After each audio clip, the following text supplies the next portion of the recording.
बिस्मिल्लाहिर्रहमानिर्रहीम। अस्सलाम वालेकुम। डॉक्टर सैयद बेदार हुसैन।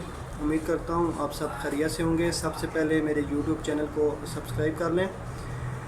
आज हम जिस टॉपिक पे बात करेंगे, इम्पोटेंसी लोलिबिडो इरेक्टाइल डिसफंक्शन, नामर्दी।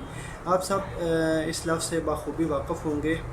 हम इसके काजेज़ और ट्रीटमेंट के हवाले से बात करेंगे जी। इम्पोटेंसी यानी सेक्चुअली कंटेक्ट का प्रॉपर तरीके से न हो सकना। जब कोई शादीशुदा फ़र्द सेक्चुअली एक्टिविटी को सही तौर पे सर अंजाम नहीं दे सकता तो हम उसको इम्पोर्टेंट कहेंगे। इसकी जो काजेज़ हैं वो ज़रूरी नहीं है कि शादी के बाद शुरू हों, अनमैरिड में भी ये देखने को मिलता है। मगर जब पेशेंट हमारे पास आता है तो वो ज़्यादातर जब मैरिड होते हैं तो फिर ये मसाइल जितने भी होते हैं नज़र आते हैं, तो फिर वो डॉक्टर से रजू करते हैं। और मैं भी फिर भी नहीं करते क्योंकि सेक्चुअली अवेयरनेस नहीं होती, तो वो इसी तरह बस ले के चलते रहते हैं या किसी दोस्त के थ्रू फिर जो है ना वो रब्ता करते हैं। तो इसमें फिर बहुत ज़्यादा कॉम्प्लिकेशन आगे आ जाती हैं। फिर बांझपन में, और बांझपन से लेके फिर आगे डिवोर्स तक बात चली जाती है। वो एक अलग इशू है। लेकिन हम इम्पोटेंसी के हवाले से बात करेंगे। इम्पोटेंसी में जो काजेज़ आती हैं, अगर अनमैरिड आपकी लाइफ सही तरीके से नहीं गुजरी, गलत कामों में गुजरी है, अगर कोई मास्टरबेशन का शिकार रहा है या कोई और इन्फेक्शन कैरियर उसकी ज़िंदगी में आ जाता है, इन्फेक्शन का बायस बनता है, तो वो आगे चल के इम्पोटेंसी का बायस बनता है। इसके अलावा ओबीस पर्सन में ये देखने को मसला आता है, डायबिटिक पेशेंट में ये मसला देखने को आता है, ड्रग अब्यूज़ में ये देखने को मसला आता है। इसके अलावा कोई अगर एंग्जाइटी डिप्रेशन का शिकार रहता है उसमें भी ये मसला देखने को मिलता है।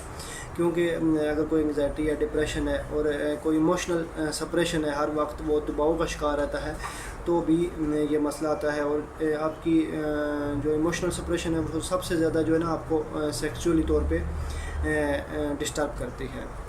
तो इसकी काफ़ी सारी वजूहत हो सकती हैं जो है ना, लेकिन हमने कोई जेनेटिक मियाज़मेटिकली जो है ना वो डिसऑर्डर हो सकता है, तो हमने काज और इन चीज़ों को देख के ट्रीटमेंट करना होता है, तो फिर उसकी ये जो मसला है प्रॉपर ख़त्म होगा। अगर वो फ़र्दन कोई टैबलेट ले लेता है, कोई मेडिसिन इस्तेमाल कर लेता है, तो उससे प्रॉपरली तौर पे वो मसला हल नहीं होता और वो इन मसाइल का शिकार रहता है और आगे चल के फिर जो है ना ये स्टेरिलिटी की तरफ ये मसला बढ़ जाता है और ज़्यादा गंभीर हो जाता है। तो हम सबसे पहले अगर कोई पेशेंट है, कोई फियर का शिकार होता है, अगर उसको इरेक्शन होती है, तो वो फिर भी अगर कांटेक्ट नहीं कर पाता तो मसला फियर का है, तो उसके फियर को ख़त्म करना पड़ेगा। तो ये अगर कोई शुरू में ही आ जाता है आपके पास शादी होने के कुछ दिनों बाद ही, तो आपको वो बताएगा कि फियर इरेक्शन तो है लेकिन कांटेक्ट नहीं सही हो पाता, तो इसका मतलब है कि मसला फियर का है।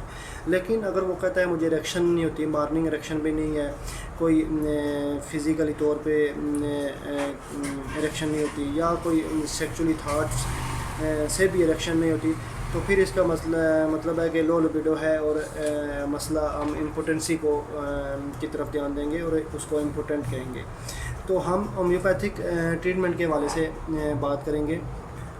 तो कोई अगर शुरू में आ जाता है और फियर का मसला है, तो हम उसको मेडिसिन के हवाले से जलसीमियम देंगे, जो कि हर किस्म के हमारे यहाँ खौफ दूर कर देती है। जलसीमियम उसको देंगे तो वो इस खौफ से बाहर निकलेगा और उसका सेक्सुअली कंटेक्ट बेहतर हो जाएगा। अगर वो किसी सप्रेशन का शिकार है, इमोशनली सप्रेशन है, वो किसी ऑफिस में काम करता है, किसी बॉस का दबाव है, या किसी और वालिदैन का दबाव है, या किसी और वजह से वो सप्रेशन, इमोशनल सप्रेशन का शिकार है, तो हम उसको स्टेफिसगेरिया यूज़ करवाएंगे तो इससे बेहतर हो सकता है। और अगर वो आता है तो उसकी ख्वाहिश नहीं है, वो इम्पोटेंट है, तो फिर हम उसको एक्सरे के साथ अगर हम उसका ट्रीटमेंट शुरू करते हैं तो वो उसमें ज़्यादा इफ़ेक्टिव रिजल्ट मिलते हैं। मेडोरिनम हमारी सेक्स ड्राइव के लिए बेहतरीन मेडिसन है। मोनोस्मोडियम हमारी बेहतरीन मेडिसन है जो उसके डिज़ायर को भी ज़्यादा करेगी, मर्द और औरत दोनों पे काम करती है। इसके अलावा हमारी स्टेफी मेडिसन भी जो है ना, अगर किसी की हिस्ट्री में मास्टरबेशन की हिस्ट्री मिलती है तो हम उसको स्टेफी स्केरिया यूज़ करेंगे तो वो उसमें अच्छे रिज़ल्ट मिलेंगे। इसके अलावा हमारी क्लेडियम है جس کا ڈسچارج جلدی ہو جاتا ہے اور اریکشن کم ہوتی ہے تو ہم اس کو کلیڈیم یوز کریں گے۔ نیفرلیٹم ہماری میڈیسن ہے جو سیکس ڈرائیو کو زیادہ کرے گی، اور نیفرلیٹم میں جو ہمارا پینس ہوتا ہے وہ بھی کنٹریکٹ کر جاتا ہے، اور جب پینس کنٹریکٹ کرے گا تو نیفرلیٹم کے ساتھ ہم میگنیشیا، بریٹا کار، لیگو ان میڈیسن کو جو ہے نا اس کے ساتھ کمپلیمنٹری کر سکتے ہیں۔ اس کے علاوہ سیپیا جو کہ ہماری فیمیل کی بہت بڑی ریمیڈی ہے۔ اگر عورت کے جتنے مسائل ہیں، اگر اس میں خواہش نہیں ہے، ٹھیک ہے، تو ہم سیپیا یوز کریں گے۔ ایون کہ اگر بانجھ پن کا مسئلہ ہے تو یہ اس کے ہارمونل سسٹم کو بہتر کرے گی۔ سیپیا کی جو خواتین ہیں وہ سیکسولی جو نا ایکٹیو نہیں ہوتی، اور وہ نفرت کا شکار ہوتی ہیں، اور ایسے مینس کہ وہ مرد سے، میل سے نفرت کرتی ہیں، ایسی خواتین، ان کو ہم سیپیا یوز کرائیں گے۔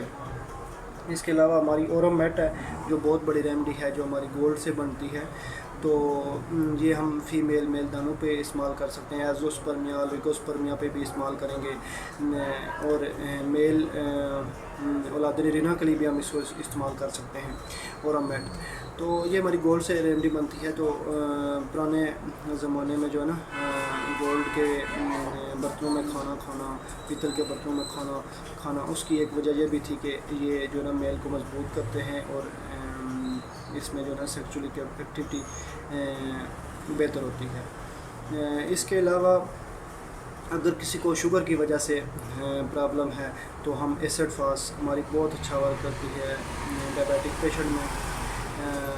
ایسڈ فاسٹ کے ساتھ ہم لیکو کو دیکھیں گے، بہت اچھا ورک کرتی ہے۔ موسکس جو ہماری کستوری ہے اس سے میڈیسن بنتی ہے، یہ ڈائبیٹک پیشنٹ میں بہت اچھا ورک کرے گی۔ اس کے علاوہ کوکا، جو کوکا ہماری ریمیڈی ہے وہ بھی اسپیشلی جو ہے نا ڈائبیٹک پیشنٹ کے لیے یوز ہوتی ہے۔ اوبیز پرسن کے لیے ہم فیملی ہسٹری میں دیکھتے ہیں، اگر اوبیز ہیں تو پھر ان کا میزمیٹیکلی اور فیملی ہسٹری کے حوالے سے ٹریٹ کریں گے، اور کلکیریا کار، کالی کار اوبیز پیشنٹ میں استعمال کریں گے۔ اس کے علاوہ امپوٹنسی کے لیے ایسڈ فاسٹ کے ساتھ ہم چینا، اور اگر کسی کی لائف میں ماسٹربیشن ملتی ہے یا وہ سیمنل ایمیشن جو ہے نا زیادہ ہوتا ہے تو ہم چینا کا یوز کریں گے۔ چینا اس کی ساری ویکنس کو جو ہے نا ختم کرے گا، اور اگر سیکچولی کنٹیکٹ کے بعد بھی کوئی آدمی بہت زیادہ کمزوری فیل کرتا ہے، اس کو ویکنس ہوتی ہے، تو ہماری چینا جو ریمیڈی ہے وہ اس کی ویکنس کو ختم کرے گی۔ ایسڈ فاسٹ ہے، چینا ہے، لیکو یہاں ہم کمپلیمنٹری کا تصور بھی ذہن میں رکھیں گے۔ ایسڈ فاسٹ کے چینا، ایسڈ فاسٹ کے لیکو کلیڈیم، لیکو سلینیم کا استعمال کر سکتے ہیں۔ جہاں پہ منی جو ہے نا اگر پتلی ہوتی ہے تو وہاں پہ ہم سلینیم کا بھی استعمال کریں گے، تو کلیڈیم کا استعمال کر سکتے ہیں۔ اس کے علاوہ نوسموڈیم، جس طرح پہلے ذکر ہوا ہے کہ سیکچوئل ڈرائیو کو زیادہ کرے گی۔ آیوڈم ہماری گرینڈولر میڈیسن ہے، اس کی سیکریشن کو زیادہ کرنے کے لیے ہم آیوڈم کا استعمال کر سکتے ہیں۔ اریکشن افارا شارٹ ٹائم اگر ہوتی ہے، کچھ ٹائم کے لیے اریکشن ہوتی ہے، تو وہ پیشنٹ آپ کو بتائے گا کہ اریکشن دوبارہ ختم ہو جاتی ہے، یا اریکشن پہلے ہوتی ہے تو جب کنٹیکٹ کرنے لگتا ہے تو اریکشن ختم ہو جاتی ہے، تو ہم کلیڈیم کا استعمال کریں گے، اس سے وہ بہت زیادہ بہتری فیل کرے گا۔ اگر لو بلڈ پریشر ملتا ہے تو کالی فاس اور جلسیمیم کا بھی ہم استعمال کریں گے، اور کسی کی ہسٹری میں یا میرڈ لائف میں ہی ایکسیسو سیکشول ایکٹیویٹی ملتی ہے تو اس لیگزنریا، ایوانسٹیوا، چینا، ایسوفاس اور جلسیمیم کا استعمال کریں گے۔ باقی جینیٹیکلی، میزمیٹیکلی ہم اس کو کنسیڈر کریں گے، ایکس رے، کارسینوسین، میڈورینم، ٹیوبر، یہ ساری ہسٹری لے کے جب ہم اس کا ٹریٹمنٹ کریں گے تو وہ کمپلیٹ طور پہ پیشنٹ اس مسئلے سے ریکور ہو جائے گا، اور وہ اپنی میرڈ لائف کو بہترین طریقے سے سر انجام دے سکتا ہے۔ Thank you.